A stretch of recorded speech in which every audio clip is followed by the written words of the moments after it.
Bonjour à tous. Bonjour tout le monde. Merci d'être avec nous aujourd'hui. Alors, est-ce que tout le monde me reçoit bien? Oui. Bonjour Loïc. Bonjour Arnaud. Là, bonjour Marie-Antoine. Bonjour Joël. On a déjà pas mal de monde et beaucoup de bonjours. Super. Moi, j'ai l'impression que tout le monde nous reçoit.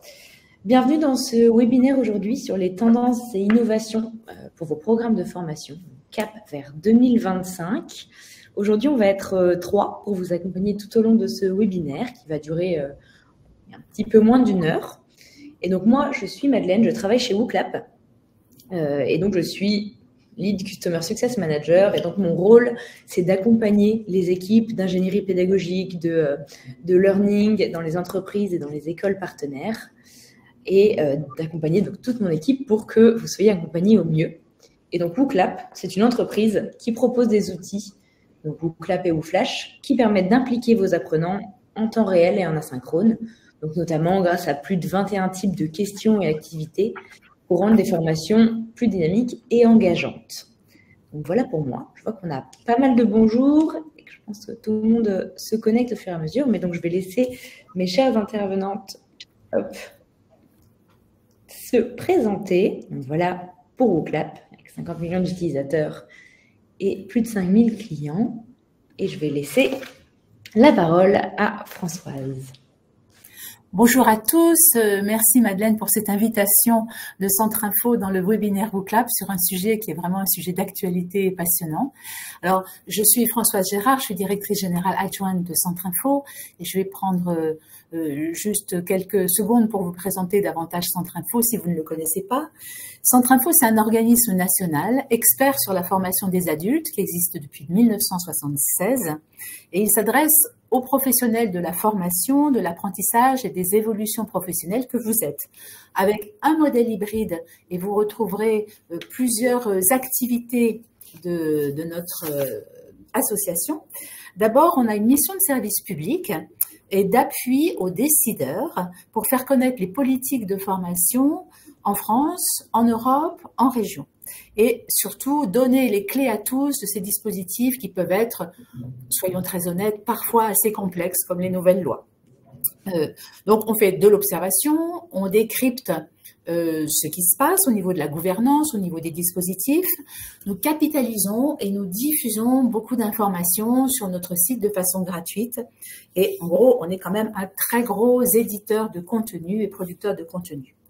La deuxième partie de notre modèle, c'est en fait que nous complétons notre subvention avec une expertise qui nous permet d'avoir des ressources propres dans 5 types d'activités que vous connaissez peut-être.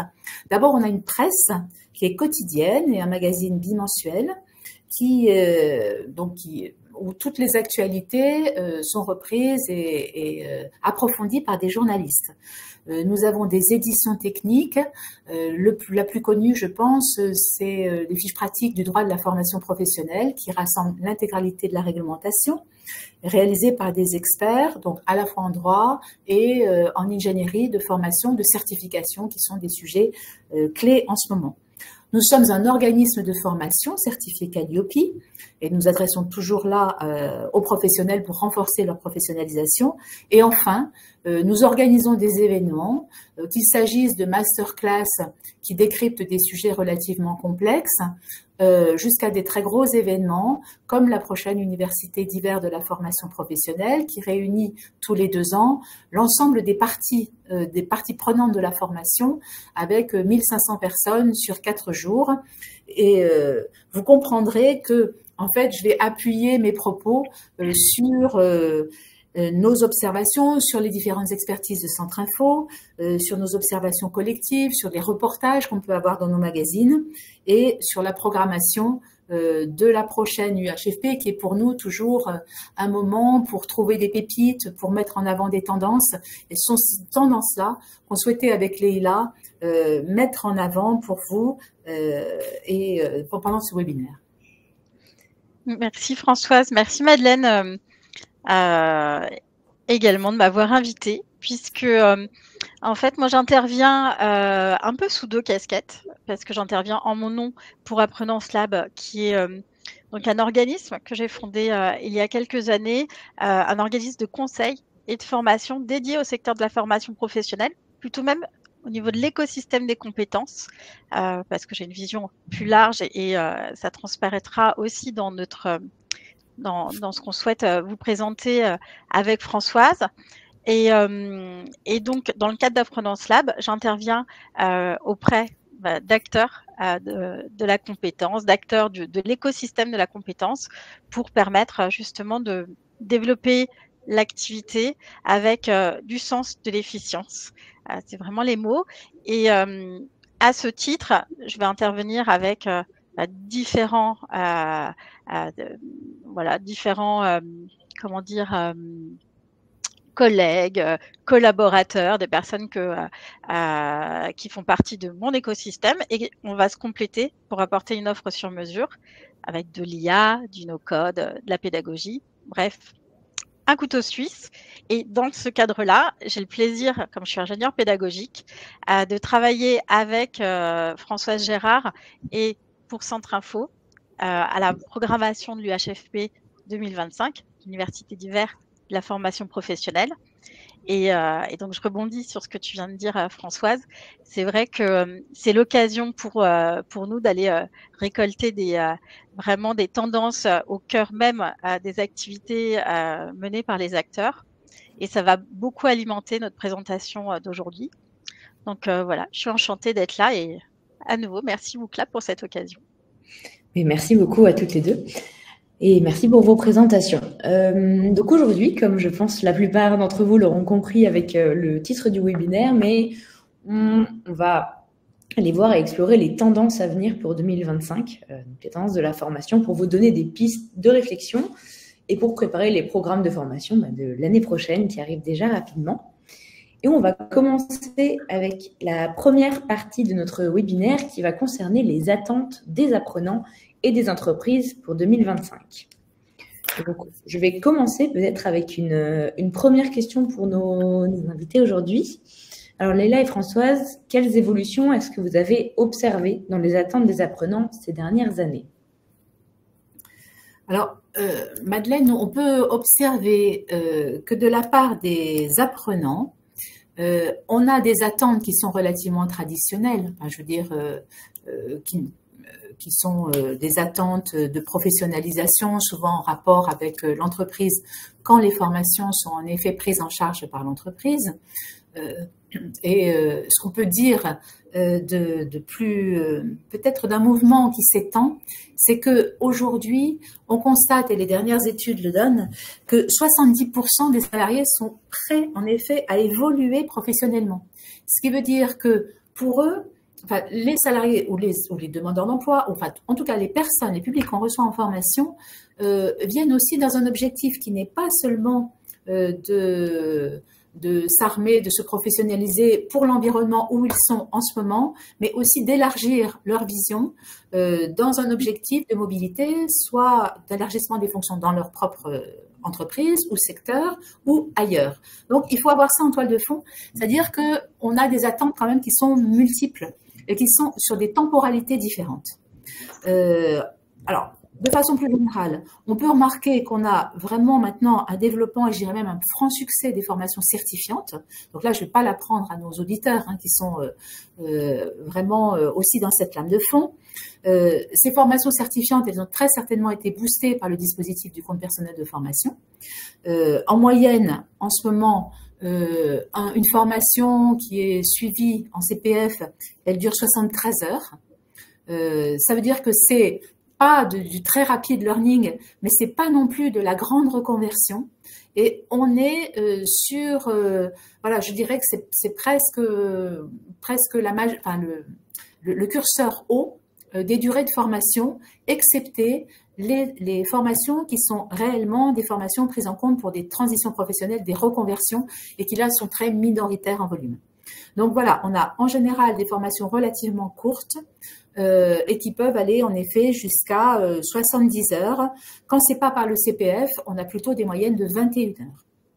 Donc, il faut que ces moyennes-là, une fois par an, voilà, répondent aux enjeux soit de court terme, soit aux enjeux de moyen terme. Alors, ce qu'on constate aussi, c'est que on recherche des reconnaissances formelles par les certifications, mais aussi des reconnaissances qui sont moins traditionnelles, des reconnaissances ouvertes, des open badges, etc. Et ça, c'est intéressant à observer parce qu'on voit que cette formation-là, elle donne lieu, enfin, elle est appréciée quand elle est reconnue. Et quand alors elle se monnaie pas toujours, mais la question de la reconnaissance, elle est intéressante. Et je pense que là, c'est aussi un petit truc et astuce quand on prépare son programme de formation pour 2025, c'est de se dire aussi de quelle façon, en effet, la formation qu'on va proposer à nos collaborateurs ou à nos publics va pouvoir être valorisée tous les jours et pas seulement par un changement de poste. Donc, dans le top des demandes, si on le reprend, les demandes, elles sont là aussi relativement traditionnelles, des langues étrangères, de l'informatique bureautique. On vit vraiment dans un environnement très écran dont on ne peut se passer. Le permis de conduire, ça c'est vraiment l'introduction du CPF qui l'a permis. Des formations à l'entrepreneuriat et à la création d'entreprises. Voilà, on n'est plus seulement collaborateur dans une entreprise, mais comme Leïla, on est consultant, on est freelance, on a la maîtrise de son destin. Donc, c'est Alors, aussi je peux rebondir. Qui monte. Ouais. Et je rebondis sur ce que tu dis, si tu es d'accord, Françoise, parce que je trouve que c'est exactement une des lames de fond aussi, des tendances du secteur, avec ce que tu disais sur l'appropriation finalement de son parcours, avec vraiment le choix soit d'un nouveau métier, d'une reconversion, ou alors de formation courte que l'on va vraiment s'approprier, que l'on va vraiment décider. Et c'est vraiment en lien, voilà, avec l'entrepreneuriat en entreprise, mais aussi cette nouvelle tendance à l'entrepreneuriat, la création et voilà, tout cet écosystème de freelance qui commence à se constituer et à solidariser pour soutenir les différentes activités. Et ça va tout à fait dans ce que tu dis, c'est vraiment c'est marrant, ça transparaît. Alors pour compléter justement cette espèce de top 7, on va avoir des demandes en marketing et digital et en communication et développement personnel. Ce qui peut aussi asseoir en effet de nouvelles postures professionnelles où on est obligé de faire beaucoup de choses tout seul. Voilà, il y a plus très peu de fonctions qui sont complètement autonomes en silo. Donc on voit aussi par cette bande de formation une évolution du travail et il faut répondre à ces évolutions-là. Je dirais maintenant, Madeleine, que de la part des entreprises, en dehors des formations réglementaires et obligatoires, qui représentent quand même souvent l'essentiel du budget, en tout cas des PME et des TPE et des PME, c'est l'essentiel du budget de formation. On a toujours une majorité de contenus de formation très, très centrés sur les cœurs de métier.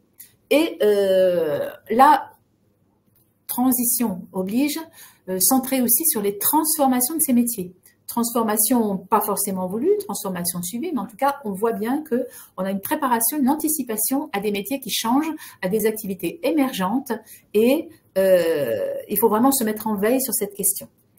La quasi-totalité des grandes entreprises, elles ont leur université d'entreprise, leur campus. Ça veut dire des formations corporate, ça veut dire des formations sur mesure pour lesquelles il peut y avoir une ouverture sur l'externe avec d'autres organismes de formation qui interviennent, mais là, on est vraiment dans une conception d'objectifs d'entreprise. Là aussi, des formations très liées aux besoins métiers et aux situations de travail, des formations qui s'appuient et qui développent les innovations, la recherche, pour répondre aux pénuries de compétences, aux métiers en émergence, et on a l'accélération des processus d'apprentissage qui sont beaucoup plus en lien avec les situations de travail. Mentorat, tutorat, AFEST, même si on n'en parle pas beaucoup, on a quand même beaucoup plus de relations là entre la formation et la situation de travail. Je dirais que la demande des entreprises, c'est aussi ROI, un retour sur investissement mesurable et une demande d'efficience. Donc, on constate plus dans ces formations où la relation avec le commanditaire est beaucoup plus directe que dans les formations qui sont financées par des tiers, demandeurs d'emploi, etc. Donc, c'est vrai que là, on n'aura pas tout à fait à la fois les mêmes objectifs, les mêmes conceptions pédagogiques. Je laisse Leïla enchaîner sur les modalités de la formation. Ils sont plus nouvelles. Alors, en même temps, c'est complètement en lien parce qu'en phase avec justement ce besoin d'être plus centré sur la situation de travail, sur le contexte et cette autonomisation finalement des apprenants dans leur apprentissage et même de chaque individu. On est vraiment sur un mouvement où la connaissance donc la connaissance est consommée et la compétence, elle est vraiment recherchée en lien avec la situation de travail, avec sa réalité.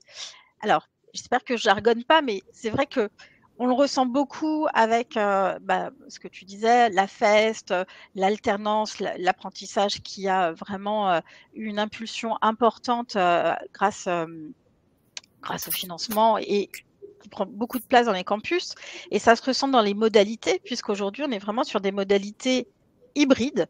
Ça, c'est vraiment intégré d'avoir des parcours de formation qui sont à la fois à distance, à la fois en synchrone, en asynchrone, avec des exercices pratiques, avec des contenus théoriques et aussi du distanciel asynchrone.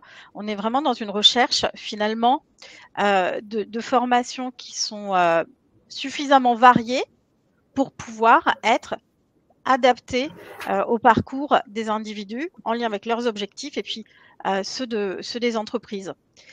Et on a aussi de ce fait dans cette mouvance de développement finalement de ses propres connaissances, on a vraiment une approche consommation de la formation et ça se ressent beaucoup sur les réseaux sociaux qui ont pris de plus en plus de place dans la formation. Les générations Z aujourd'hui déclarent se former essentiellement via les réseaux sociaux où des nouveaux formateurs, des nouveaux types de formateurs sont apparus qui vont développer vraiment de la valeur en termes de contenu, en termes d'information et qui vont justement réinterroger un peu le code, les codes de la formation et avec une orientation vraiment réponse à mon besoin immédiat. Je veux du facile à utiliser, facile à réutiliser, à m'approprier. Donc, ce côté contenu, vraiment, où on va être même sur du nano-learning, c'est-à-dire des séquences très courtes, elle va se compléter en même temps avec une recherche vraiment de proximité beaucoup plus importante avec ses pairs et ou avec les formateurs qui ont qui sont plus vraiment détenteurs du savoir. Donc ça, c'est vraiment une mouvance qui s'était beaucoup développée et qui est maintenant assez ancrée, justement, grâce à l'accès des connaissances, à cette diffusion. Et donc, cette recherche de proximité, elle va se ressentir avec la création de beaucoup de communautés internes dans les entreprises, de communautés d'apprentissage aussi,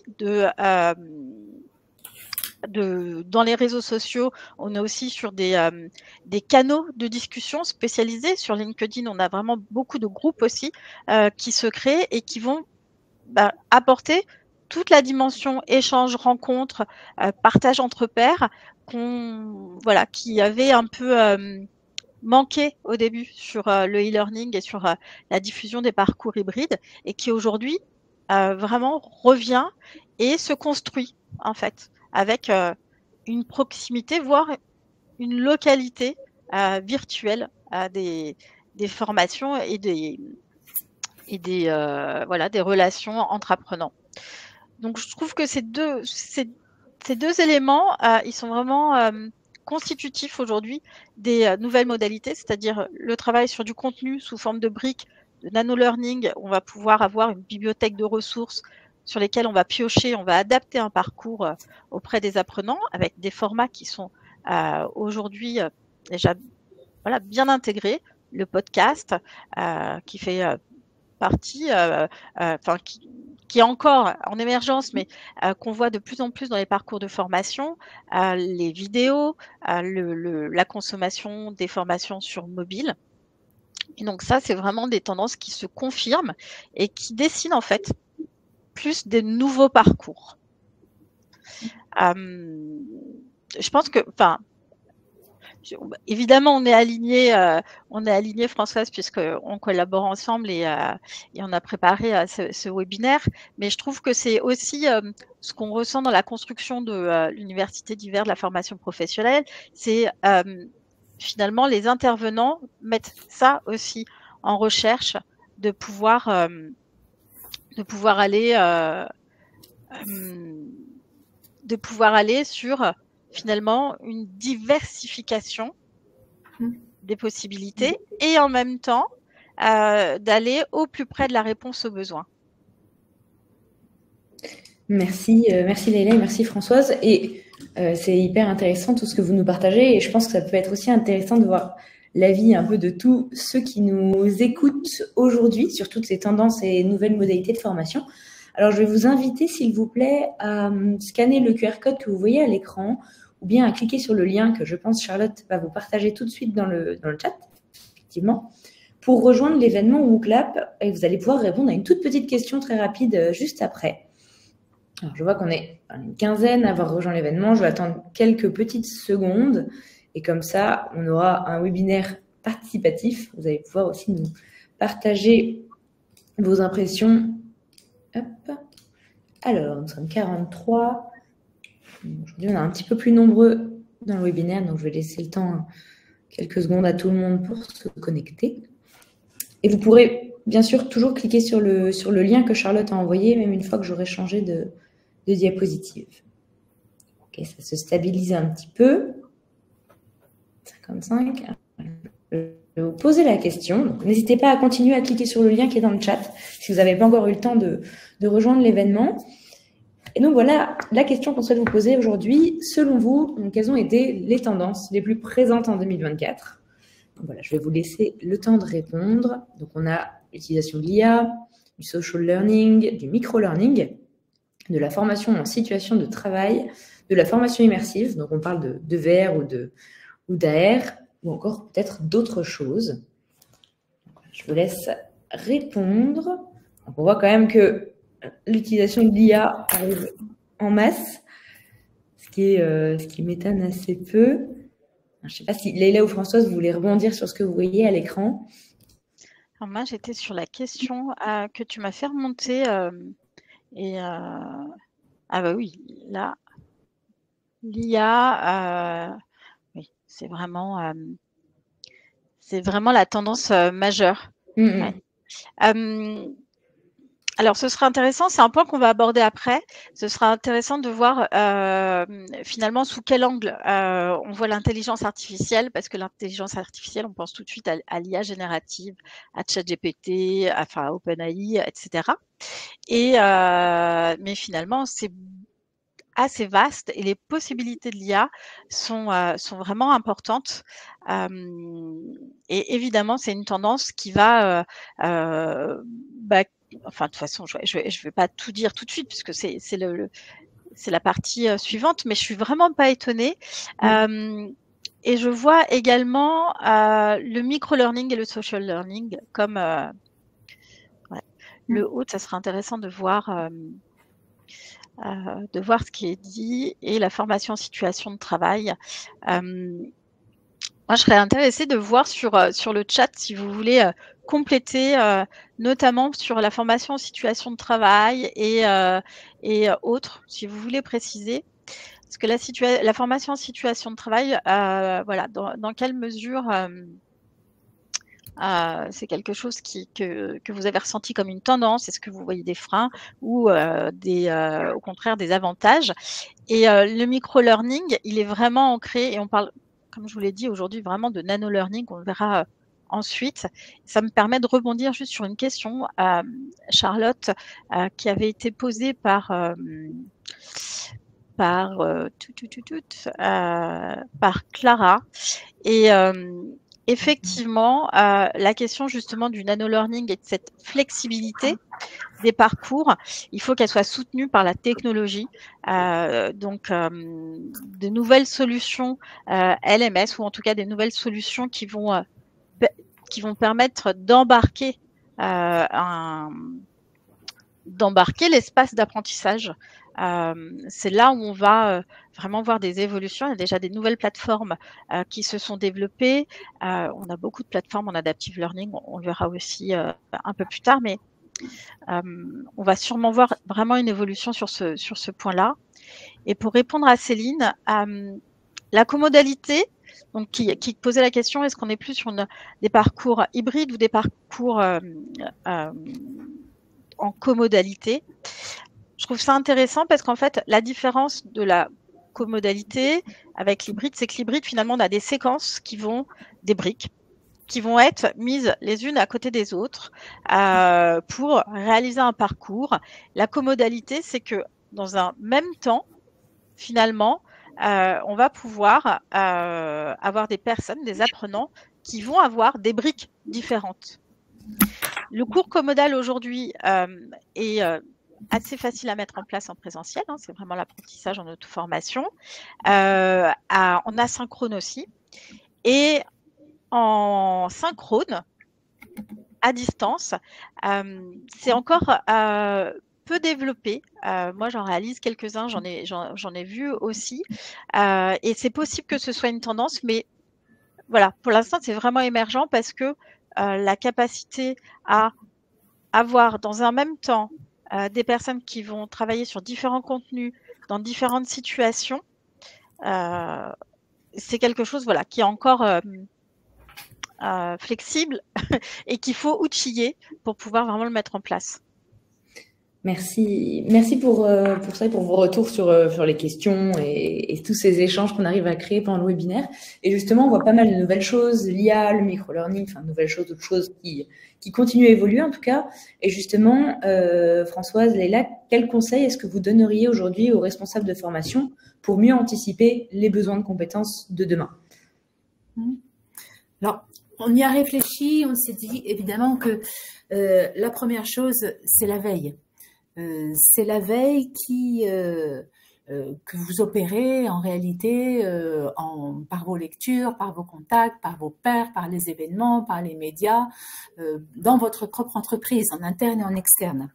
Donc, il y a des événements. Centre Info a comme, je dirais, comme principale mission, une mission de veille, d'observer les tendances, de les diffuser, etc. Donc, n'hésitez pas, en effet, à regarder nos propres productions. Et je voudrais dire que nous serions très, très heureux d'offrir un abonnement de 3 mois gratuit à notre quotidien à tous les auditeurs d'entre vous qui voudraient s'inscrire à l'université d'hiver de janvier 2025. Bon, cela dit, après cette toute petite seconde de pub, ce qui est important, c'est quand même d'aller regarder des sources fiables. Donc, anticiper l'avenir, je crois que c'est important de 2 façons. Anticiper l'avenir du côté de vos métiers. À ce moment-là, regardez les travaux des observatoires de branche, regardez tout ce qui vous est fourni de façon décryptée, vulgarisée par votre OPCO. On a souvent justement des transformations de ces études qui sont parfois un peu complexes. On les a en simulation, on les a de façon personnalisée sur les sites d'OPCO. Donc, n'hésitez pas à prendre un petit peu de distance, à sortir un peu le nez du guidon et à regarder ce que vous dit la branche, des anticipations possibles, réelles, plausibles et comment on s'y prépare. Ça, je pense que c'est vraiment très important et faut revenir un peu à ces sources. Peut-être une recommandation importante par rapport à l'avenir, essayez de ne pas rendre l'avenir anxiogène. Ce qu'on constate, et là, c'est à la fois dans le métier et c'est à la fois hors métier, d'une façon sociale. Beaucoup de beaucoup de visions d'avenir nous sont présentées de façon assez brutale et sans jalon qui nous permettent d'y aller. C'est-à-dire, c'est un peu le grand soir, demain on change, demain le métier n'existe plus. Je pense par exemple à la vague d'anxiété qui a été provoquée par le fait de changer la voiture thermique, d'abandonner le moteur thermique par le moteur électrique. Donc ça voulait dire en effet des disparitions de métiers, de tout, par exemple, tous les garagistes, tous les réparateurs. En réalité, la branche a fait tout un travail pour dire, d'abord, la voiture thermique ne va pas disparaître comme ça du jour au lendemain, parce qu'il va rester vraiment un secteur de marché d'occasion, de voitures d'occasion.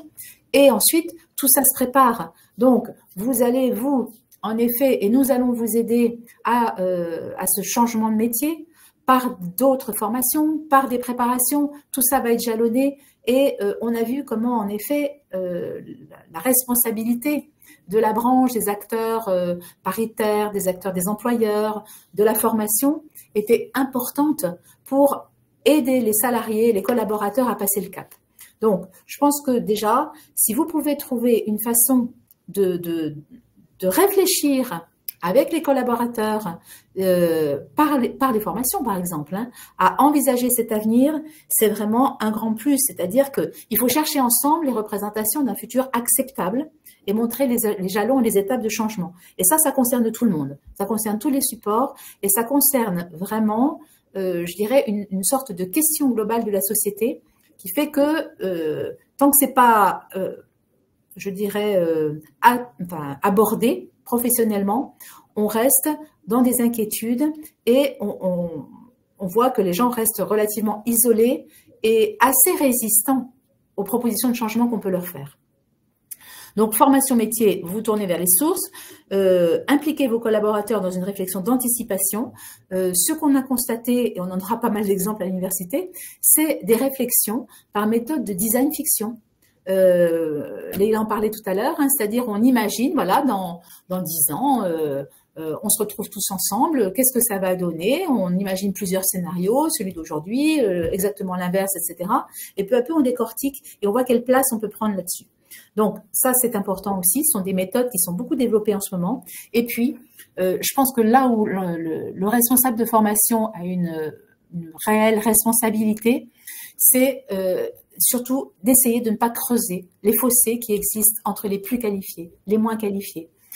Pensez toujours que l'anticipation de l'avenir, c'est aussi ça. C'est de ne pas favoriser l'électronisme. Enfin, quand vous le détectez, mettez en place des actions pour, et surtout une façon de faire en sorte, essayez toujours, même dans le plan de formation, dans le plan de développement des compétences, gardez en tête l'idée de la cohérence entre les salariés, de la cohérence, du lien, je vais prendre un mot très galvaudé maintenant, de travailler ensemble, de vivre ensemble, mais surtout n'hésitez pas à choisir des formations qui sont complètement transverses. Par exemple, une formation à la transition écologique, là, il n'y a pas forcément d'ingénieurs, il n'y a pas forcément de gardiens d'immeubles, voilà, on est tous concernés par ça, et on s'aperçoit que c'est très valorisant parce que tout le monde travaille sur un pied d'égalité et que là, on fait avancer tout le monde. En fait, intégrer des sujets transverses, intégrer des formations en phase avec l'environnement, avec la RSE, avec voilà, des soft skills, mais pas seulement, intégrer des formations qui vont faire comprendre à tout le monde comment on peut s'adapter aux changements environnementaux.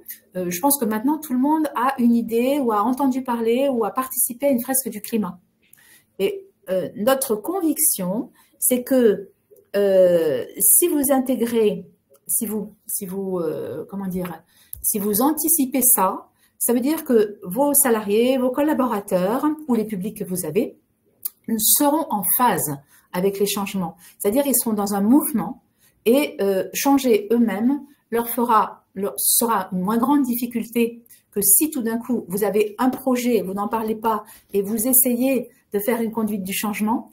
Si vous l'abordez brutalement, vous aurez des difficultés. Mais là, en plus, vous aurez des collaborateurs qui seront plus proactifs que réactifs et qui, en même temps, apporteront une plus-value à l'activité et aux productions de votre entreprise, de votre organisme.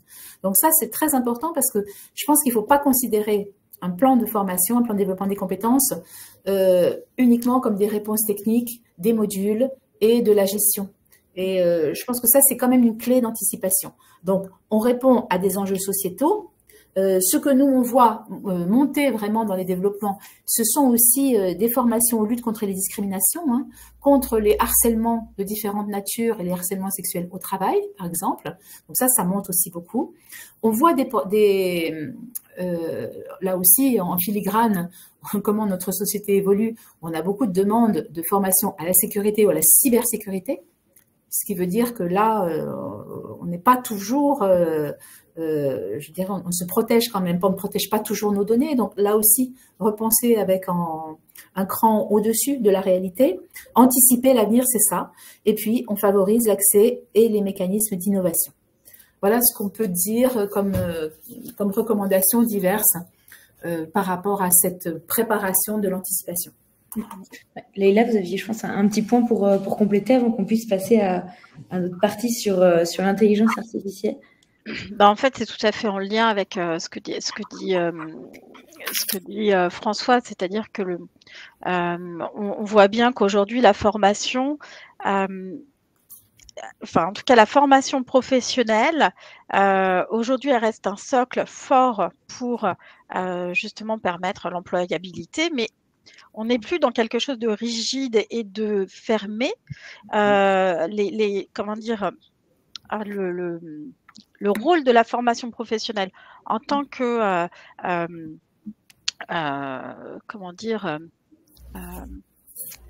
avec sa mission en fait de former des citoyens, enfin c'est pas vraiment une mission, mais quand même, voilà, je trouve qu'il y a une porosité en fait du contenu aujourd'hui et de la vocation à la formation professionnelle, parce que aujourd'hui développer ses compétences professionnelles, réaliser son parcours professionnel, ça veut dire aussi être en capacité de faire des choix, d'avoir une analyse critique et de pouvoir être vraiment autonomisé finalement dans ses parcours. Alors évidemment, ça va dépendre ça va dépendre du public. On va pas avoir le même profil d'apprenant en alternance que des adultes qui ont déjà 10 ans d'ancienneté sur un poste, etc. Mais le fait d'avoir justement des formations transverses, je pense que c'est vraiment, sur les sujets que tu as évoqués, Françoise, le RSE, la cybersécurité, on est vraiment sur des sujets qui nous concernent aussi en tant qu'individus. Et finalement, aujourd'hui, la formation professionnelle, eh bien, c'est aussi ce qu'on va faire en dehors, justement, du cadre de la formation professionnelle. On est vraiment sur, finalement, une démarche de développement de compétences un peu quotidienne. Alors, après, quid de comment on favorise l'apprendre à apprendre? Est-ce que c'est aussi sûrement un des éléments à intégrer, à penser dans son plan de formation, avec peut-être un plan de formation plus court, c'est-à-dire une projection peut-être pas à 3 ans,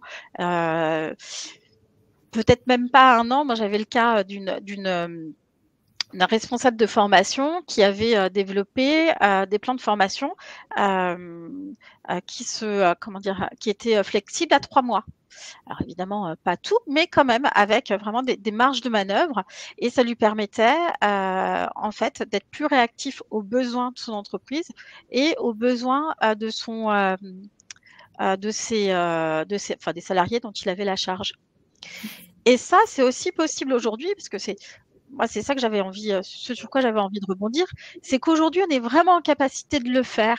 Les outils, grâce à l'intelligence artificielle, grâce aux data qu'on peut collecter, vraiment les données qu'on peut collecter, et comment on peut les traiter.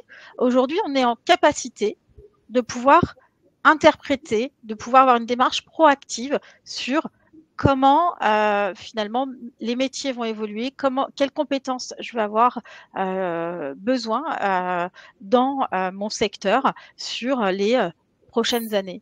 Et ça, c'est vraiment supporté aujourd'hui par la puissance du traitement de la data. Oui, merci beaucoup. Et donc, des choses qui vont très vite et un monde qui évolue rapidement. Et justement, on on pensait que c'était vraiment important dans ce webinaire de voir un petit peu les impacts de l'IA. Et comme tu as commencé effectivement à l'expliquer, Leïla. Et on aimerait aussi, comme dans la partie 1, voir un petit peu, vous, quels sont vos usages de l'IA, comment l'IA impacte en fait votre travail au quotidien, le monde de la formation au quotidien, selon vous. Donc pareil que pour la première fois, vous pouvez prendre votre téléphone portable ou cliquer sur le lien que Charlotte envoie dans le chat et nous envoyer vos réponses d'ici. Donc voilà comment l'intelligence artificielle aujourd'hui peut vous épauler. Donc on voit du gain de temps et ensuite on pourra rebondir sur ce sujet suite à vos réponses. Donc gain de temps, idéation, faciliter l'évaluation. Donc on a déjà des choses très différentes ici, différentes de la simple IA générative, hein, comme tu disais Leïla tout à l'heure, outils d'aide à la création. Ok, correction, écrire des modules, donc vraiment une aide précieuse. Je vous laisse peut-être rebondir, Françoise et Leïla, si vous le souhaitez. Correction orthographique. Oh oui. En plus, j'ai vu un post ce matin sur LinkedIn d'une qui justement, je pense, elle cherchait un peu à créer à créer justement de la polémique autour du fait que finalement, donc cette formatrice se positionnait en disant aujourd'hui, j'ai plus de problème à faire des fautes d'orthographe, je suis plus perfectionniste et ça me dérange pas, je le vis bien. Et je m'interrogeais quand même sur le fait, est-ce qu'un formateur a pas une forme d'exemplarité sur des compétences un peu socles. Et je fais beaucoup de fautes d'orthographe, évidemment, et de grammaire. Hein. Ça m'interrogeait. L'usage de l'IA, quand même, on est avec une audience qui utilise l'IA.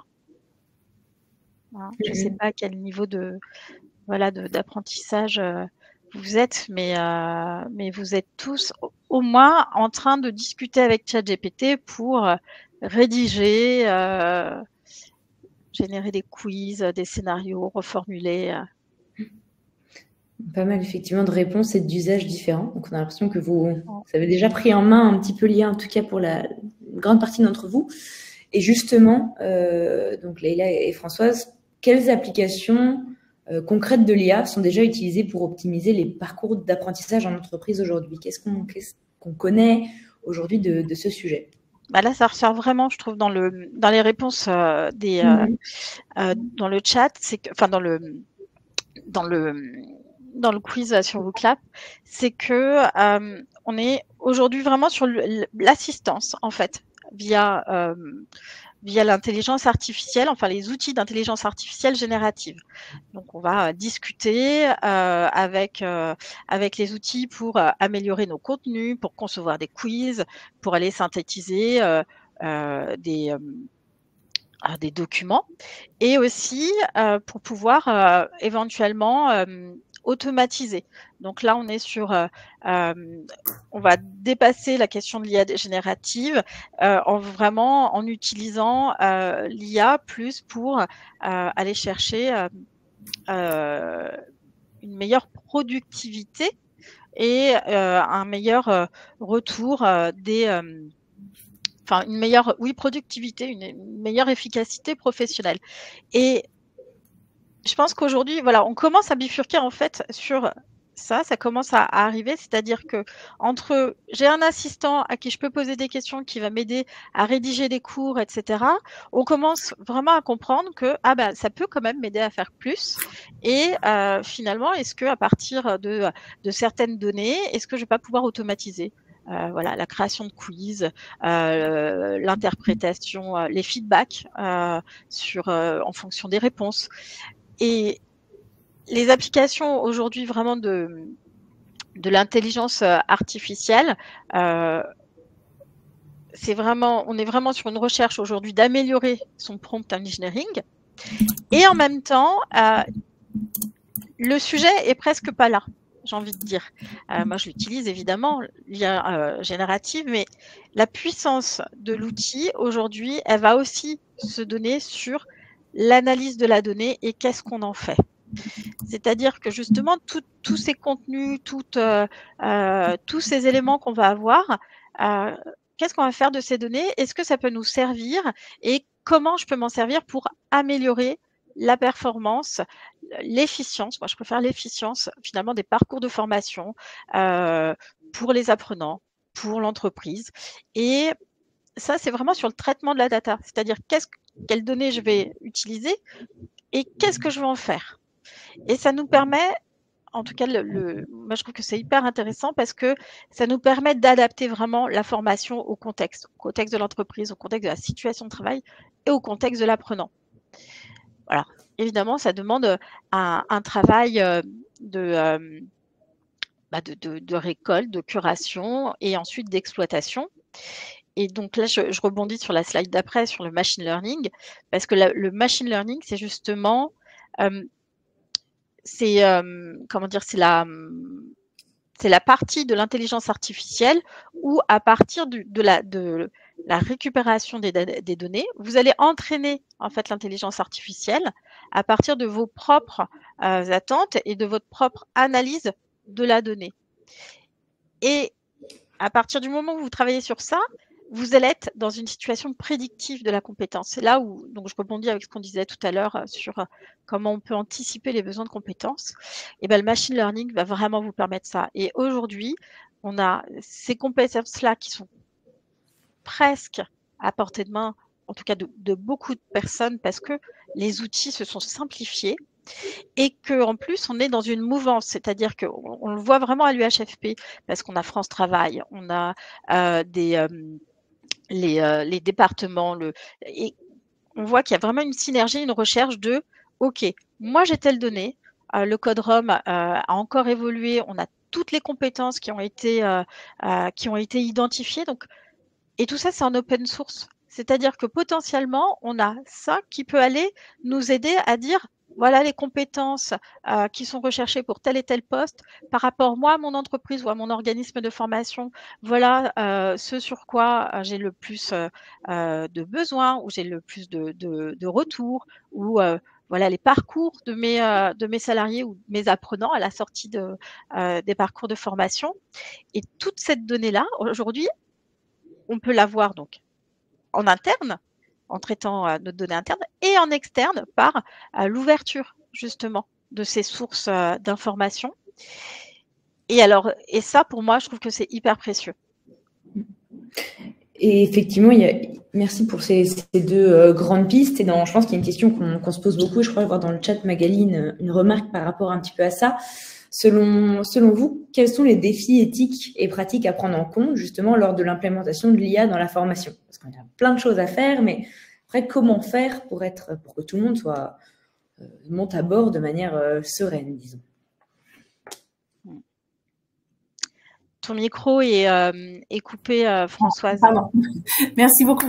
Juste avant d'aborder cette question des défis éthiques qui sont très importants, peut-être rebondir en effet sur les questions qui sont posées ou les remarques qui sont dans le chat sur finalement cette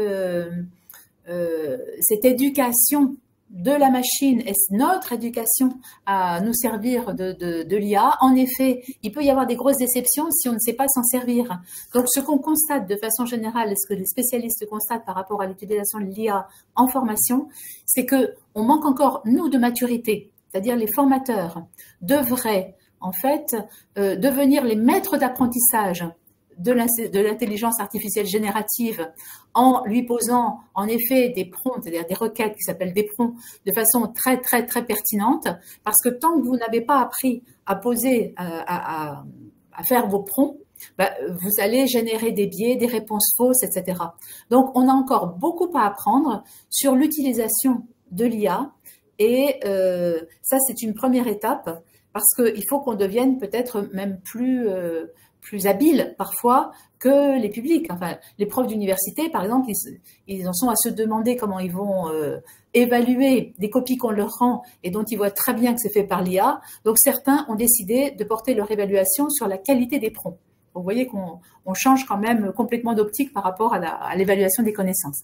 En tout cas, je pense que là, il y a vraiment, il faut qu'on apprenne à décortiquer nos processus, par exemple, de construction d'un parcours pédagogique pour enseigner à l'IA comment on crée un parcours pédagogique. Donc, il y a toute une réflexivité à travailler et pour se servir finement de cette intelligence artificielle générative. Alors maintenant, les défis éthiques, ils sont immenses. Les défis éthiques, ils ont déjà été un peu bordés par l'IA Act, qui est donc en vigueur depuis mars 2024, qui est une décision européenne, et qui a jugé que l'éducation et la formation étaient dans des zones à risque fort.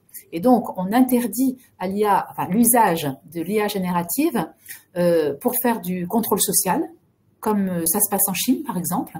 Donc ça, il y a déjà toute une catégorie d'activités qui ont été repérées par la Commission européenne, qui sont réglementées. Quand je dis du contrôle social, ça peut être aussi du contrôle et du respect des protections de données. Donc, c'est-à-dire le RGPD multiplié encore à l'aune de la puissance de l'intelligence artificielle.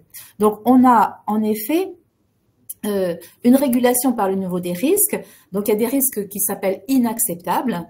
Ensuite, des hauts risques qui sont acceptables mais qu'il faut absolument contrôler par le formateur, c'est-à-dire ce dont on pourrait se servir, ce que pourrait donner l'intelligence artificielle mal contrôlée dans le recrutement, dans l'identification, l'évaluation ou le contrôle, surveillance, par exemple, d'un examen à distance. Donc, ça, ce sont vraiment des domaines qui ont été repérés et qui doivent être contrôlés et surveillés par les acteurs de la formation.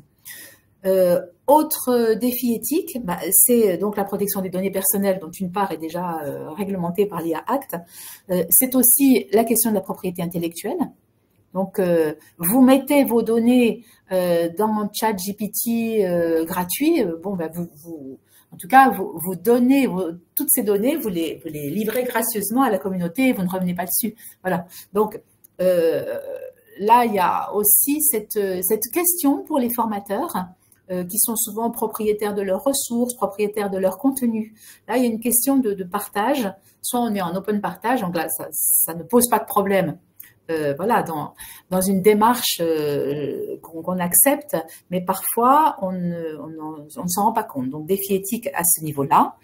Et puis, je le disais tout à l'heure, l'IA pour tous, c'est aussi le risque de creuser des fossés numériques.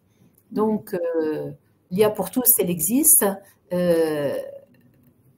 Ce qui est étonnant, c'est que si on regarde l'utilisation de l'IA, par exemple, pour le GPS, eh bien, elle a servi cette utilisation aux personnes les moins qualifiées.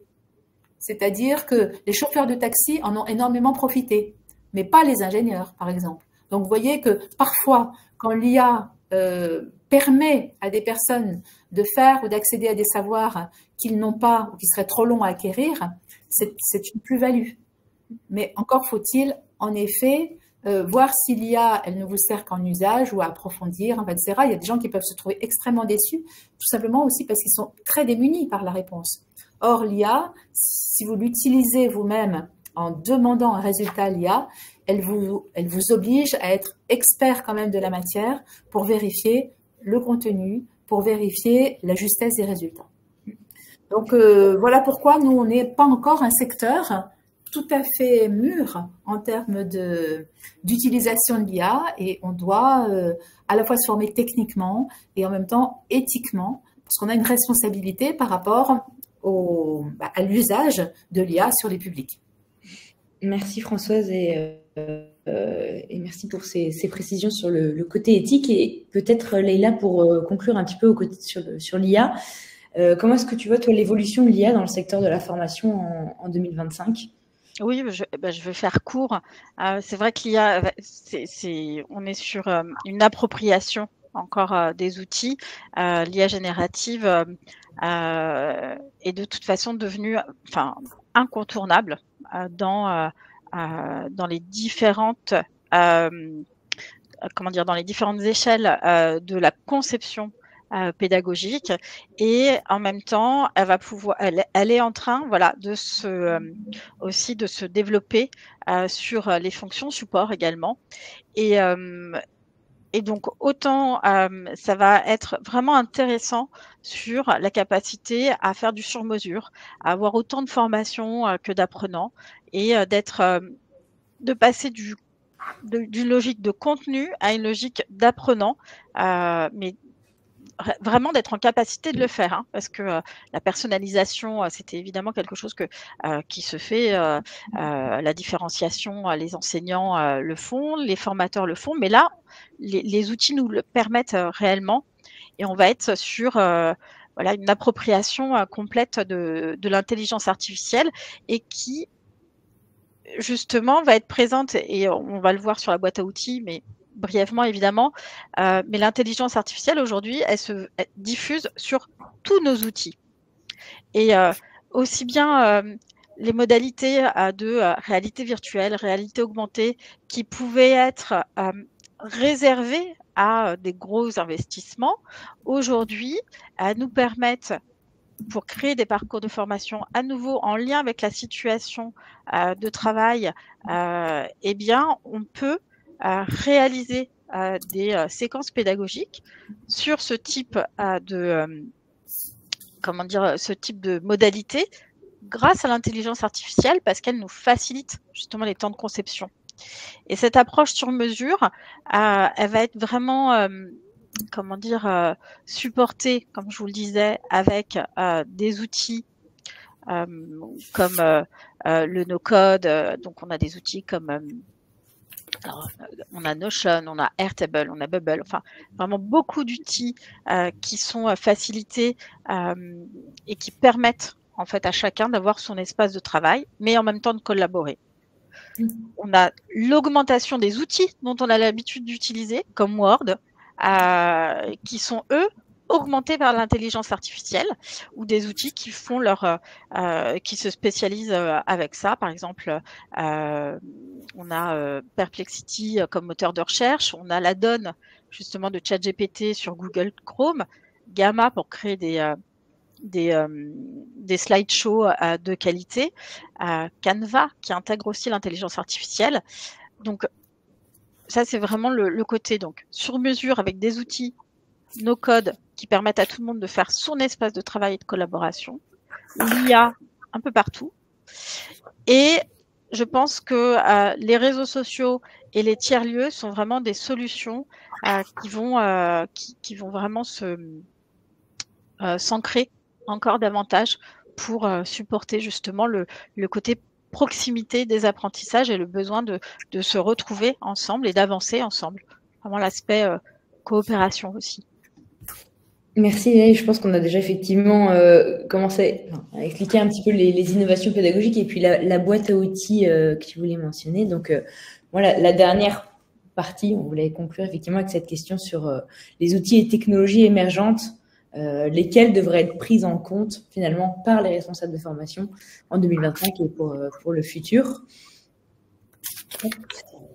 Donc, formation sur mesure et effectivement, la boîte à outils pour 2025, tu mentionnais pas mal de choses. Je ne sais pas si tu as d'autres choses à ajouter sur cette diapositive-là.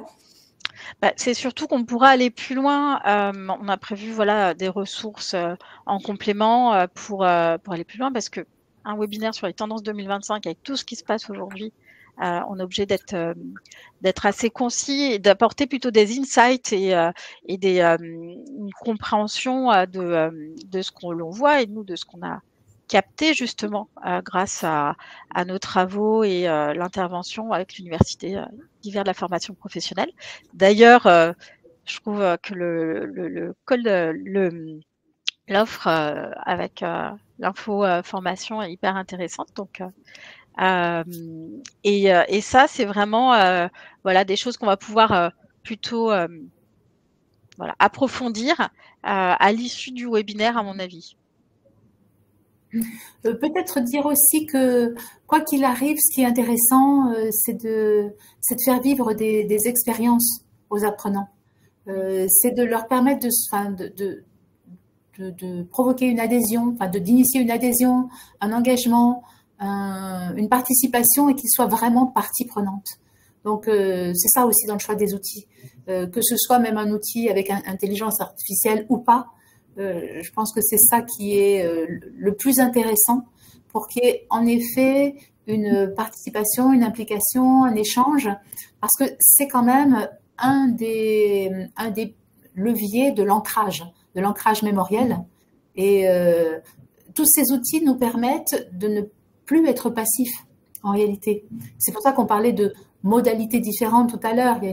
J'ai vu une discussion sur le comodal, etc. Mais en fait, c'est ça, c'est la variété, c'est à chaque fois pouvoir provoquer l'attention à nouveau, permettre à des gens qui ne sont plus concentrés, plus personne n'est concentré maintenant. Je crois que rester 10 minutes sur un sujet, c'est presque extraordinaire, mais de nous tous.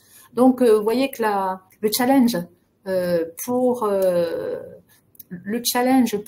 nous, acteurs de la formation, il est très important, mais encore faut-il que cette diversité ne soit pas juste pour amuser la galerie. Voilà, il faut de toute façon choisir, comme d'habitude, en pédagogie, il y a un objectif et il faut choisir l'outil qui répond le mieux à cet objectif.